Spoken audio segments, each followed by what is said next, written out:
श्री स्वामी समर्थ। स्वामी माझे स्वामींचे घर या यूट्यूब चॅनलवर तुमच्या सगळ्यांचं मनापासून स्वागत। महाराजांचा आशीर्वाद सातत्याने तुमच्या बरोबर राहावा ही महाराजांचरणी प्रार्थना। मी मुख्य म्हणजे आज एका वेगळ्या अशा विषयाकडे नाही पण महाराजांच्या घराकडे पुन्हा एकदा वळती आहे। त्याचं कारण असं आहे की दर गुरुवारी आपलं फक्त दर्शन जे महाराजांचं असतं ते फक्त गुरुवारी संध्याकाळी 5 ते 9 या वेळातच असतं। इतर दिवशी इथे दर्शन घेता येत नाही। पण तेव्हा महाराजांच्या दर्शनाला प्रचंड गर्दी असते आणि असंख्य जण जे भक्तगण इथे येतात ते महाराजांकडे बघत राहतात, विलीन होतात महाराजांमध्ये। डोळ्यातलं पाणी त्यांच्या थांबत नसतं। त्यांना असं वाटतं की मी इथे किती वेळ बसू आणि किती नाही आणि मी काय करू शकते महाराजांसाठी, असा अनेकांकडनं प्रश्न येतो। आणि आता तर मला अनेक येणाऱ्या नवीन भक्तांनी विचारले की हे घर कसं झालं महाराजांचं, हे पुन्हा एकदा सांगा। मी इथे येणाऱ्या प्रत्येकाला ते सांगत असते। गुरुवारी याच्याबद्दल आमचं अनेक वेळा बोलणंही होतं पण ते म्हणले नाही ताई, फक्त हे आमच्यासाठी नाही तर हे अनेकांसाठी तुम्ही सांगा। तर मी पुन्हा एकदा हे सांगते की महाराजांचं घर हे कसं झालं, याला घर हे का म्हणण्यात येते आणि स्वामी माझे असं पण का म्हणण्यात येते, कारण इथली सगळी जी लीला आहे ही फक्त महाराजांच्या कृपेने झालेली आहे। तर मुख्य म्हणजे इथे पहिलं जे म्हणतात की मूळ मूर्ती ही महाराजांची ही लहान मूर्ती आहे जी प्रथम अक्षरशः आम्ही विकत आणली। त्याची सेवा महाराजांनी करून घेतली, त्यांचे हातपाय दाबून घेतले, त्यांना वस्त्र अलंकार कसे करायचे घालायचे हे त्यांनी शिकवलं, त्याप्रमाणे आपण ते केलं। आणि त्याच्यानंतर जसा जसा कालावधी पुढे पुढे गेला तसं तसं त्यांची जी थोडीफार सेवा केली त्यातनं महाराजांचा एक आदेश आला की मला आता पादुका हव्या आहे। आणि त्याच्यानंतर पादुकांचा प्रवास सुरू झाला आणि पादुकांसाठी अक्षरशः वटवृक्षाला आपण गाराणं घातलं अक्कलकोटच्या आणि तिथून आलेल्या खोडापासनं इथल्या पादुका तयार झाल्या, ज्याला आपण खडावा म्हणतो। आता आहे त्या पादुकांचं आवरण तुम्हाला बघायला मिळेल आणि त्याच्या आतमध्ये आहे त्या वटवृक्षापासून तयार झालेल्या खडावा या आपल्याकडे महाराजांच्या कृपेने आल्या। त्याच्यानंतर जशी जशी या पादुकांची सेवा सुरू झाली तसा मधला बराच काळ गेला, एक वर्ष गेलं आणि महाराजांनी या घरामध्ये ज्या ज्या स्थानावर त्यांना बसायचं होतं त्या स्थानं महाराज बदलत गेले। म्हणजे ते एका ठिकाणी बसलेत आता झालंय पूर्ण असं झालं नाही। कधी उत्तर दिशेला, कधी दक्षिण दिशेला, कधी पूर्व दिशेला, कधी पश्चिम दिशेला, अशी सगळी स्थानं महाराजांनी इथे बदलली। आणि त्याच्यानंतर त्यांनी एक आदेश दिला की आता मला उत्तर दिशेला तू स्थापन कर, मला प्रस्थापित कर आणि त्याच्याकरता तुझं जे उत्तर दिशेला जी खोली आहे त्याच्यामध्ये एक भिंत आहे, ती भिंत आता तू फोड।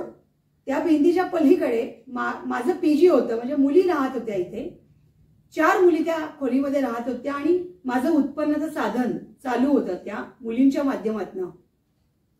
जेव्हा महाराजांचा आदेश आला तेव्हा मला प्रश्न पडला की आता या मुलींचं काय करायचं आणि यांना कसं सांगायचं की तुम्ही जा आणि आपलं उत्पन्न कसं थांबवायचं। पण अर्थात एकच असतं की महाराजांकडे गाराणं घालायचं की महाराज तुम्ही जो आदेश देता आहे ही दिशा तुम्ही दाखवा की आता या स्थानावर बसण्याकरता जे मनामध्ये चलबिचल चालू आहे ही तुम्ही थांबवा। आणि महाराजांनी काही काळानंतर अशी परिस्थिती निर्माण केली की त्या मुलींचा जो कोर्स होता किंवा काही होत्या गोष्टी कॉलेज होत्या त्या दुसऱ्या गावाला शिफ्ट झाल्या आणि त्या मुली आपोआपच इथनं गेल्या। त्यानंतर हे पीजी बंद झाला आपोआपच आणि इथली जी भिंत आहे मधली ही फोडण्यात आली आणि महाराजांना उत्तर दिशेला ठेवण्यात आलं म्हणण्यापेक्षा ते स्वतः बसले। त्याच्याकरता त्यांचा त्याच्या मागे त्यांचं एक आणखीन मोठं कारण होतं की एवढी मोठी जी खोली आहे त्याच्यामध्ये फक्त ही लहान मूर्ती आणि पादुका एवढंच हे नव्हतं, तर त्यांचा आदेश होता की माझं कमलमुख, म्हणजे ज्याला तुम्ही महाराजांचा जो चेहरा बघताय तो तुम्ही आणा।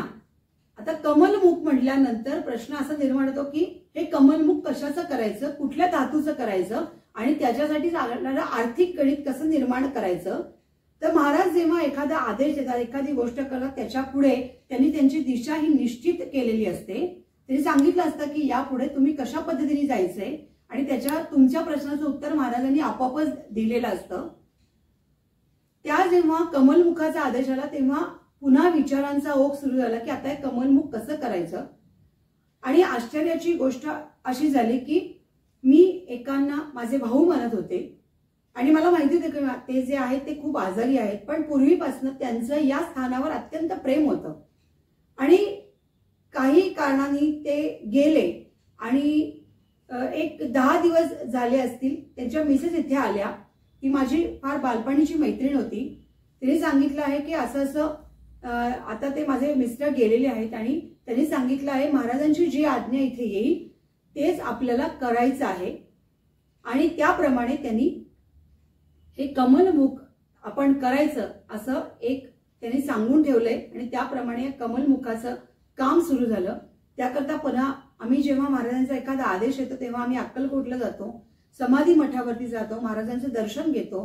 त्यांनी सांगितलेल्या प्रत्येक गोष्टीसाठी त्यांना पहिले विलीन होतो आणि मग आम्ही पुढच्या कामाला लागतो. तसंच पुन्हा एकदा त्या अक्कलकोटला गेलो, दर्शन घेतलं आणि त्या कमलमुखाचं काम सुरू झालं.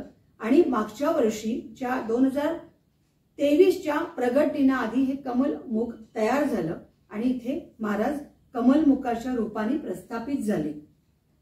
म्हणजे महाराज जे आदेश देतात, जे सांगतात त्याची दिशा महाराजांनी नक्की केलेली असते, त्याप्रमाणे ते इथे येऊन बसले. महाराज बसल्यानंतर हे छोटी जी मूर्ती होती ती मागे तुम्ही जो मोठा वटवृक्ष बघता आहात तो देखील एकाने अर्पण केलेला आहे. ही महाराजांची कुठली गोष्ट विकत जाऊन घेतलेली नाही. महाराजांचा आदेश आला आणि त्या व्यक्तीने येऊन ती गोष्ट इथे अर्पण केली. त्या प्रकारे तो वटवृक्ष देखील अर्पण झाला आणि छोटी जी मूर्ती आहे ती वटवृक्षावर बसली. कालावधी काही गेला, अनेक लोकांची इथे गर्दी झाली, भक्तांची गर्दी दर गुरुवारी वाढली. इथे अनेक उपासना केल्या जातात, त्याप्रमाणे उपासना झाल्या. पादुकांचा अभिषेक केला जातो, अधिक मासात काही अभिषेक केले जातात. इथे गणपतीच्या वेळेस इथे गणेश याग होतो, नवरात्रात देवीचा याग होतो, दत्त याग होतो, लघुरुद्र होतं. अशा सगळ्या गोष्टी वर्षभर इथे होत होत्या. आणि हे होत असताना महाराजांचा पुढचा आदेश असा आला की छोट्या मूर्तीचा की मला तुम्ही आता खाली घ्या, म्हणजे माझ्या जवळ घ्या. कारण मी तुम्हाला सांगितलं की महाराजांचे पाठ चोळण्याची, हातपाय चोळण्याची मला सवय आहे. तर महाराजांनी सांगितलं मला आता तुम्ही खाली आणा आणि हातपाय चोळायला माझी सुरुवात करा. महाराजांना जर कमलमुखासमोर त्या बैठकीसमोर जर आणलं तर त्या वटवृक्षाचं काय होणार, तो तसाच राहणार का. तर तेव्हा महाराजांनी पुढचं उत्तर दिलं की आता मला मोठ्या रूपात आणा, म्हणजे मला मूर्ती रूपामध्ये आणा.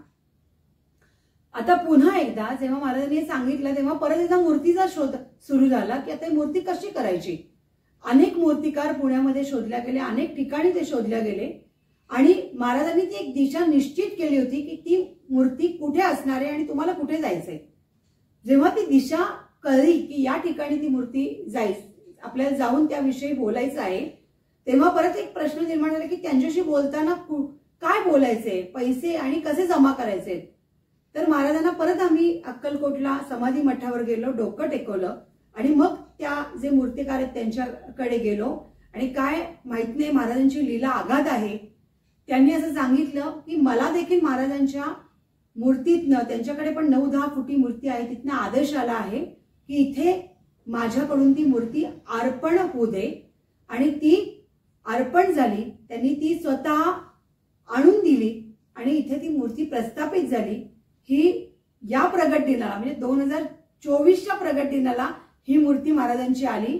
दरवर्षी महाराज आपल्या वेगवेगळ्या लीला इथे दाखवत असतात, म्हणून आम्ही म्हणतो हे स्वामींचं घर आहे. कारण स्वामी स्वतः येऊन अनेक रूपामध्ये इथे बसलेले आहेत आणि जे जे भक्त इथे येतात जणू काही त्यांच्या इच्छा असो, त्यांची संकट असो किंवा त्यांचे काही प्रश्न असो महाराज स्वतः सोडवतात.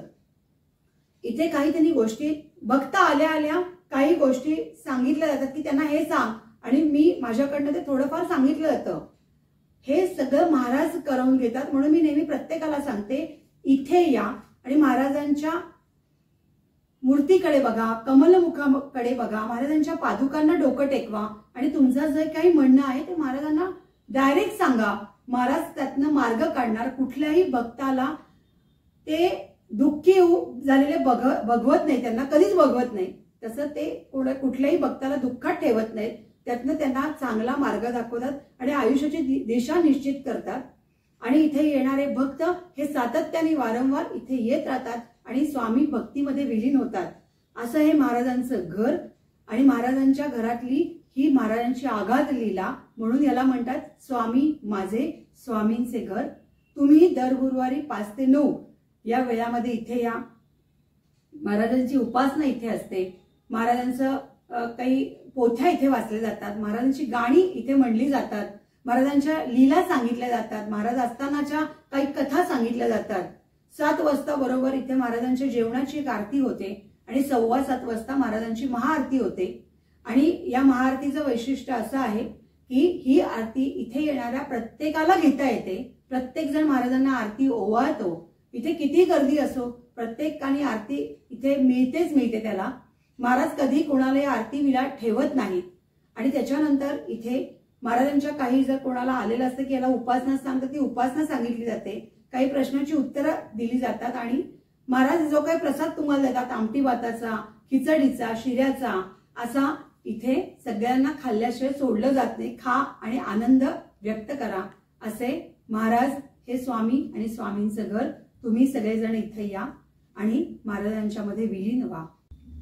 स्वामी माझे स्वामींचे घर याचा एक मोबाईल नंबर तुम्हाला आम्ही या व्हिडिओमध्ये पाठवत आहोत। त्याचं कारण असं आहे की इथे तर गुरुवारी अनेक जण दर्शनाला येतात, महाराष्ट्रातनं तर अनेक जण येतात, महाराष्ट्राच्या बाहेरनं पण खूप जण येतात। तर इथे येण्यासाठी जो पत्ता हवा आहे, जे कसं यायचं हे सांगण्यासाठी हा मोबाईल नंबर आम्ही खास देतो आहे। आणि जेव्हा तुम्ही जर हा फोन केलात आणि नाही उचलला गेला तर तुम्ही कृपया त्याच्यावर मेसेज टाका, आम्ही मेसेजचा नक्की रिप्लाय देतो आणि त्याच्यात तेव्हाच आम्ही तुम्हाला तो पत्ताही पाठवू।